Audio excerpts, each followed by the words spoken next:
Assalamualaikum warahmatullahi wabarakatuh. Pada pembahasan kali ini kita akan membahas tentang metode Skiffy untuk anafas satu jalan. Kalau di sebelumnya kita kan sudah membahas tentang nafas satu jalan. Nah, sekarang kita membahas tentang metode Skiffy untuk anafas satu jalan. Nah, metode Skiffy untuk anafas satu jalan ini maksudnya adalah uji lanjut untuk anafas satu jalan ya, uji lanjut untuk anafas satu jalan. Nah, langkah untuk melakukan metode Skiffy untuk anafas satu jalan, langkah yang pertama adalah kita harus melakukan dulu identifikasi sebuah pasangan komparasi rata yang ada. Jadi, jika terdapat K perlakuan, maka akan ada X dikurang 1/2 pasangan rata. Kemudian langkah yang berikutnya adalah kita harus merumuskan hipotesis 0 yang bersesuaian. Artinya H0 itu mu J sama dengan mu J. Kemudian yang ketiga, menentukan tingkat signifikansi. Yang keempat adalah statistik uji yang ditetapkan adalah ini ya, XI bar dikurang dengan XI bar J dikuadratkan per RKG dikali dengan 1/NI plus 1/NJ gitu ya. Jadi FIJ nya adalah nilai F hitung pada perbandingan perlakuan ke I dan perlakuan ke J. Kemudian yang X bar nya adalah rata pada sampel I, yang XJ-nya adalah rata pada sampel J, RKG itu rata kuadrat galat, dan seterusnya.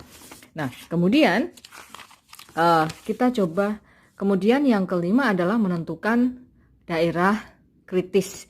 Menentukan daerah kritis di mana F itu lebih dari K-1, F alfa, K-1, N-K. Kemudian langkah selanjutnya adalah menentukan keputusan uji. Yang selanjutnya adalah kesimpulan. Nah, sekarang kita masuk ke contoh. Contohnya ini sama persis seperti pembahasan sebelumnya, yaitu mengenai anafas satu jalan, di mana contohnya adalah seorang peneliti ingin membandingkan secara bersamaan efektivitas 3 metode pembelajaran, yaitu metode A, B, dan C. Kemudian dari data sampel yang diambil secara random, di sini ada yaitu metode A kita ambil 4 ya, metode B kita ambil 6, metode C kita ambil 5. Jadi di sini adalah data nilainya. Nah, pertanyaannya adalah yang pertama, bagaimana kesimpulan penelitian tersebut? Yang kedua adalah apakah terdapat perbedaan keefektifan antara model metode A, B, dan C? Yang ketiga, manakah yang lebih baik antara metode A, B, atau C? Nah, yang ke A ini kemarin kan sudah kita bahas di anafas satu jalan. Artinya soal ini sama persis seperti di anafas satu jalan. Nah, ini saya mengulas yang pertemuan sebelumnya ya. Jadi penyelesaiannya adalah caranya. Nah, ini kita ulas sebentar ya dengan di video sebelumnya. Jadi penyelesaiannya, langkah pertama adalah kita harus menentukan dulu hipotesisnya. Hipotesisnya adalah seperti yang kemarin, mu1 sama dengan mu2 sama dengan mu3. Untuk hipotesis satunya adalah paling sedikit ada 2 rata yang tidak sama. Kemudian langkah selanjutnya adalah menentukan alfa, alfanya adalah 5%. Kemudian statistik uji yang digunakan adalah F sama dengan RKA per RKG. Kemudian untuk perhitungannya kita menggunakan tabel anafas seperti yang kemarin sudah kita bahas. Ini kita pindahkan dulu data amatannya ya. Jadi tadi nilainya kan kalau di metode A itu kan ada 4 sampel yang diambil dengan nilainya 4766, B-nya adalah 513534. C-nya adalah ada 5 sampel dan nilainya adalah 8, 6, 8, 9, dan 5. Kemudian di sini kita menuliskan NC, TC, X bar J, dan seterusnya ya. NC di sini adalah jumlah datanya yang ada di metode A kan ada 4, kita tulis di sini 4. B-nya adalah 6, maka 6. C-nya 5 gitu ya. N-nya itu total semuanya 15, berarti 4 tambah 6 tambah 5 gitu ya. Kemudian TC maksudnya di sini adalah jumlah data jumlah nilainya keseluruhan. Misalnya 4 tambah 7 tambah 6 tambah 6 tambah 23. Berarti yang TC milik B-nya adalah 5 tambah 1 tambah 3 tambah 5 tambah 3 tambah 4 21 dan seterusnya. Kemudian G-nya kemarin kan kita jumlahkan secara keseluruhan sehingga 23 tambah 21 tambah 36 adalah 80. Kemudian X bar J, X bar itu adalah rata-rata, artinya 23 dibagi 4 kan 5,75, 21 dibagi 6 kan 3,5, dan seterusnya gitu ya. Kemudian yang ini sigma X XJ kuadrat. Sigma XJ kuadrat itu maksudnya adalah kita lihat data amatan yang ini, artinya 4 kuadrat ditambah 7 kuadrat ditambah 6 kuadrat tambah 6 kuadrat adalah 137. Demikian pula untuk yang B, berarti 5 kuadrat ditambah 1 kuadrat ditambah 3 kuadrat tambah 5 kuadrat ditambah 3 kuadrat tambah 4 kuadrat kan 85, dan seterusnya, sama dengan cara yang sama. Kemudian kita mencari T kuadrat per N. T kuadrat per N itu artinya 23 kuadrat dibagi 4 ya, N nya kan 4, maka hasilnya 132,25 dan seterusnya. Ini mengulas yang kemarin ya, sama persis seperti video sebelumnya. Kemudian SSJ. SSJ itu artinya di yang data A itu kan 137 dikurangi 132,25 adalah 4,75. Kemudian yang B 85 dikurangi 73,5 11,5. Yang C 270 dikurangi 259,2 adalah 10,8. Kemudian yang sigma SSJ-nya adalah 492 dikurangi 464,95, itu hasilnya adalah 27,05. Gitu. Nah, setelah itu kita akan membuat garis besarnya. Ini kan di yang pertama itu G. G tadi kan di kotak yang total itu kan sudah kita ketahui ya, G kuadrat per N adalah 80 kuadrat per 15, hasilnya ini. Kemudian sigma XIJ kuadrat itu yang dari tabel yang XIJ kuadrat kan ini ya. Nih, kita pindahkan di nomor yang kedua. Kemudian yang ketiga adalah sigma TJ kuadrat per N, itu yang ini. Ya, saya pindahkan untuk mencari, nanti adalah untuk mencari JKA, JKG dan JKT. JKA itu artinya poin ketiga dikurangi poin pertama. Ini hasilnya ya. JKG poin kedua dikurangi poin ketiga. Kemudian JKT adalah total dari JKA ditambah JKG. Hasilnya adalah JKT. Kemudian kita mencari DKA. DKA itu kan K dikurang 1. K itu adalah banyaknya metode yang digunakan, karena 3 maka 3 dikurang 1. Kemudian DKG, DKG itu N dikurang K. N-nya itu adalah jumlah keseluruhan datanya. Tadi kan ada 15. 15 artinya data pada metode A itu kan 4, data pada metode B 6, C 5. Berarti kan 15 dikurang dengan K, banyak metode kan 3, berarti 15 dikurangi 3 adalah 12. DKT adalah N dikurang 1, sehingga hasilnya 14 ya. Nah, setelah itu kita mencari RKA, RKG. RKA itu rumusnya adalah JKA per DKA. JKA tadi sudah kita ketemukan, hasilnya 38,282 dibagi dengan DKA-nya 2, hasilnya adalah ini. Kemudian RKG, RKG itu artinya JKG dibagi dengan DKG, sehingga hasilnya ini gitu ya.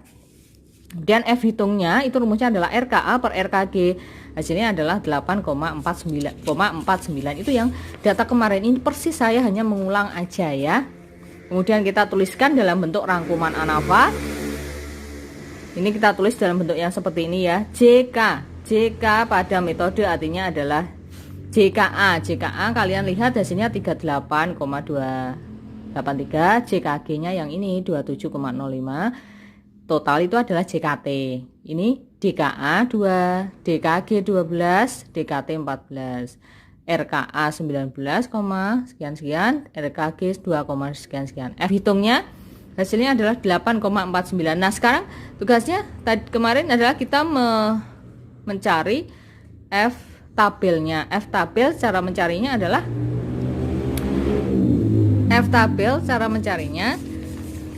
kalian lihat pada tabel ya.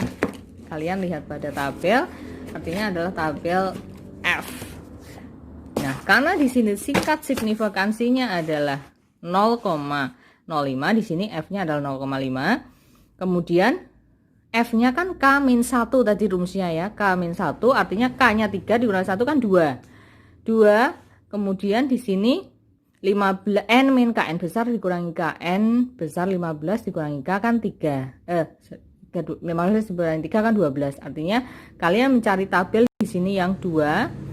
Yang ini yang 12, artinya 3,89. Kalau masih bingung kalian bisa lihat di video sebelumnya ya. Maka di sini F-nya adalah 3,89. Sehingga kalau di sini F tabelnya 3,89, kalian lihat F hitungnya adalah 8,49. Artinya dia di posisi yang berada di daerah kritis atau tidak. Daerah kritisnya kan ketika dia lebih dari 3,89. Ini daerah kritis ya. Nah, 8,49 itu kan berada di daerah yang diarsir. Artinya kalau daerah diarsir, dia berada di daerah kritis. Kalau berada di daerah kritis, artinya H0 ditolak.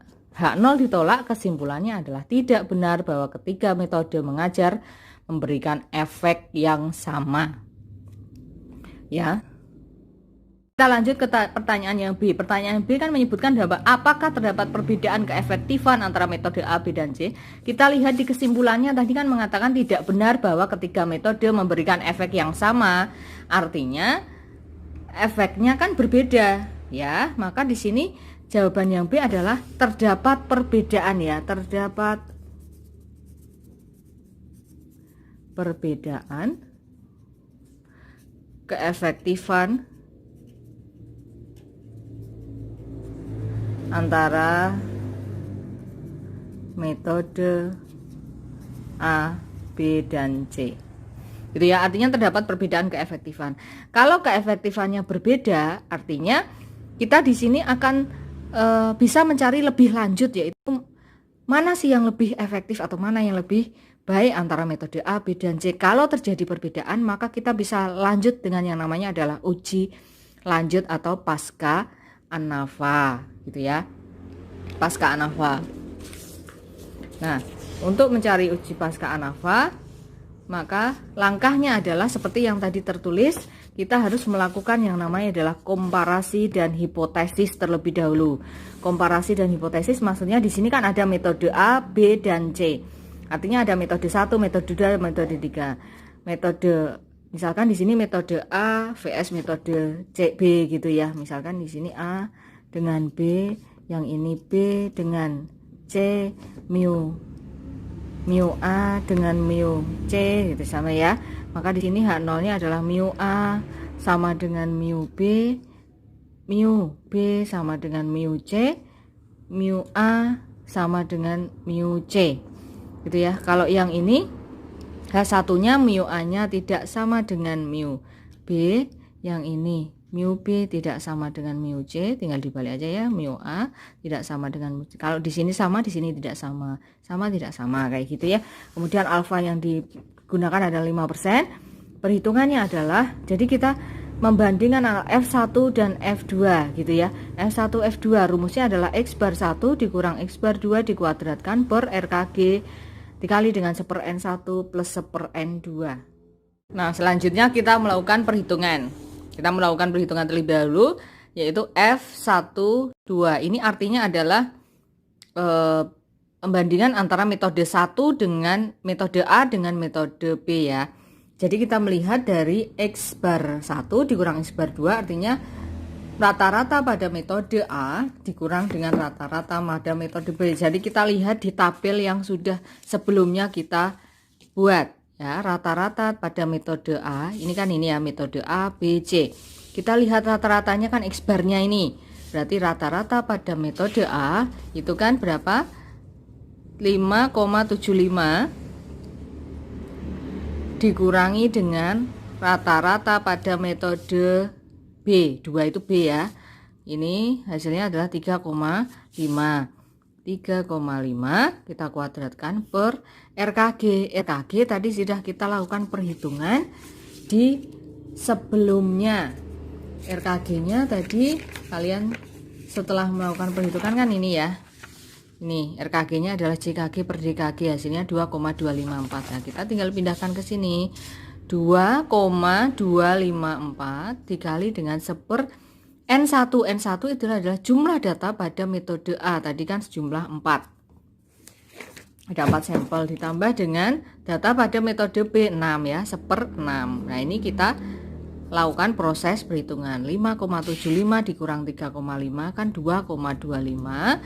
Kita kuadratkan dibagi dengan 2,25 dikali dengan 2,254 ya, dikali dengan ini kita samakan penyebutnya kan jadi 24 per ini 6 plus 4 ya, sama dengan 2,25 dikuadratkan itu hasilnya 5,0625 dibagi dengan 2,254 dikali dengan 6 plus 4 per 24 itu kan hasilnya ini jadi ini gini, 2,254 dikali dengan 10/24 atau 5,0625 dibagi dengan 0,416, hasilnya adalah 12,169. Kalian bisa cari dengan menggunakan kalkulator. Nah, setelah itu, setelah kita mencari F12, langkah selanjutnya adalah kita mencari atau membandingkan antara metode B dengan metode C. Gantian ya, kalau ini adalah F12, itu metode A dan B, selanjutnya adalah F23. F23 ini metode B dan C ya. Rumusnya masih sama, kita gunakan yang seperti tadi. Artinya ini. Rata-rata berarti kan gini, rata-rata 2, rata-rata B dikurang dengan rata-rata 3 dikuadratkan per RKG 1/N 2 plus 1/N 3 sama dengan ini berarti 3,5 itu kan tadi rata-rata yang kedua. Kalian bisa melihat di tabel yang sebelumnya. Tabel yang sebelumnya kan ini ya. Kalian lihat yang rata-rata di tabel B itu kan 3,5, maka dikurang dengan rata-rata pada metode C itu kan 7,2 per ini dikuadratkan per RKG nya masih sama tadi 2,254 dikali dengan data pada tabel kedua adalah 6 ditambah 1/5, sehingga di sini hasilnya 3,5 dikurang 7,2 itu kan negatif 3,7, kita kuadratkan per 2,254 dikali dengan 6 plus 5, kita samakan menyebutnya, maka di sini jadi per 30, sehingga di sini negatif 3,7 kuadrat itu adalah 13,69 per 2,254 dikali dengan 11/30, sehingga hasilnya adalah 13,69 dibagi dengan ini kita hitungkan hasilnya. Kalau kalian kalikan 24,794 dibagi 30 sama dengan ini, kalau dibagi kan dibalik ya, artinya 13,69 dikali dengan 30 per 24, sekian sehingga menjadi 16,564. Kalian bisa cari di kalkulator. Nah, selanjutnya kita mencari yang belum kita bandingkan adalah F yang sudah kita bandingkan tadi, F12, kemudian F23. Nah, selanjutnya itu adalah perbandingan antara F13 ya, yang belum ya, F13. Kita cari F13. F13 caranya sama. F13 caranya sama ya, maka di sini adalah X bar 1 dikurang X bar 3. Ini kita kuadratkan per sama RKG dikali dengan 1/N1 plus 1/N3. Nah, X bar 1 kalian lihat ya, patokannya lihat di tabel yang sudah dibuat sebelumnya. X bar 1 ini yang ini ya, 5,75 dikurang X bar 3 nya yang ini, rata-rata di metode C 7,2 dikuadratkan per RKG nya adalah 2,254 dikali dengan N1 nya tadi adalah 1/4 plus N3 nya 5 ya, sehingga di sini menjadi negatif 1,45 kuadrat per 2,254 dikali dengan 5 plus 4 per 20. Nah, di sini kita kuadratkan sehingga menjadi 2,1025 per 2,254 dikali dengan 0,45, sehingga hasilnya adalah 2,1025 dibagi dengan 1,0143, maka di sini hasilnya adalah 2,072.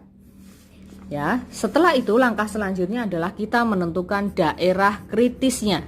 Nah, daerah kritis itu adalah F, di mana F-nya lebih dari K dikurang 1 ya. Di sini ada F alfa K-1, kemudian N dikurang K. Ini ya daerah kritisnya. Nah, sekarang F, di mana F lebih dari K-nya. K itu kan banyaknya metode kan ada 3 dikurang 1 dikali dengan F alfanya adalah 0,05 karena di soal diketahui 5%.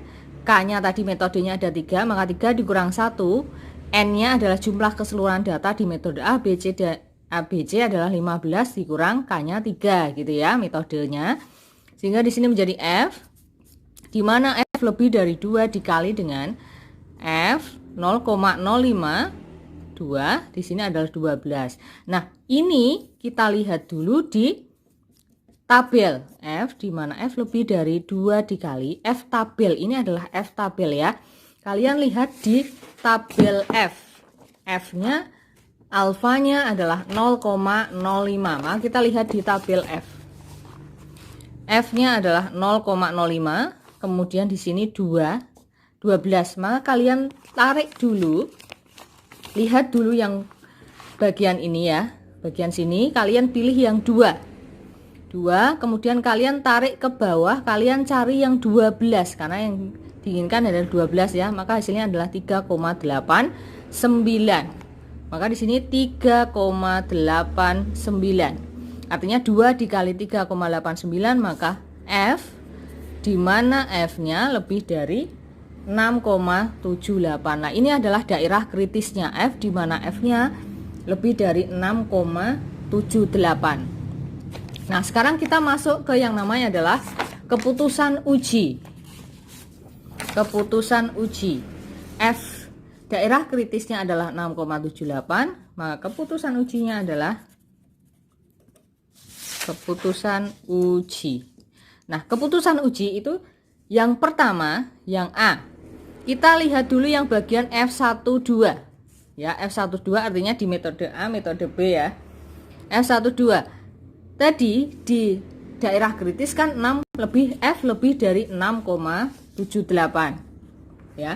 Nah, maka kalian lihat hasil perhitungan yang tadi sudah dilakukan baik di F12, F13, F23 gitu ya. Nah, kalian lihat di perhitungan F12, saya lihat di tadi ya yang sudah dilakukan F12, ini adalah F hitungnya. F12 setelah kita hitung tadi hasilnya 12,169 ya. 12,169. Kalian bandingkan di sini. Daerah kritis apabila lebih dari 6,78 ya, misalkan di sini. Nah, sekarang 12,169 itu masuk di area yang diarsir atau tidak? Nah, kan dia masuk di area yang diarsir ya.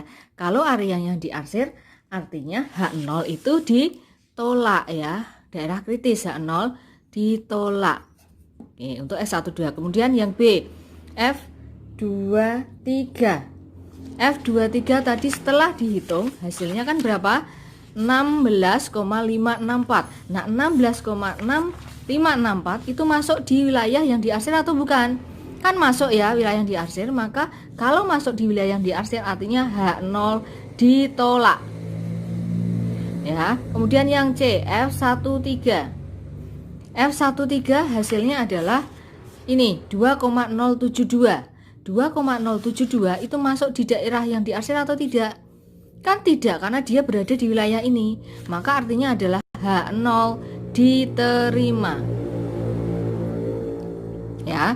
Nah, sekarang kita baru masuk ke kesimpulan.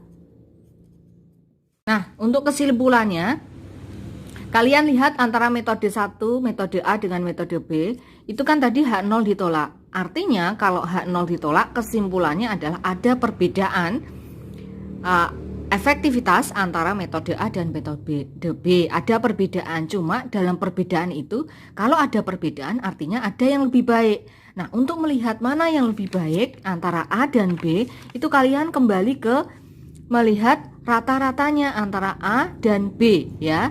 Karena di sini dari rata-ratanya itu ternyata lebih baik yang A, maka di sini kesimpulannya adalah metode A lebih baik daripada metode B gitu ya,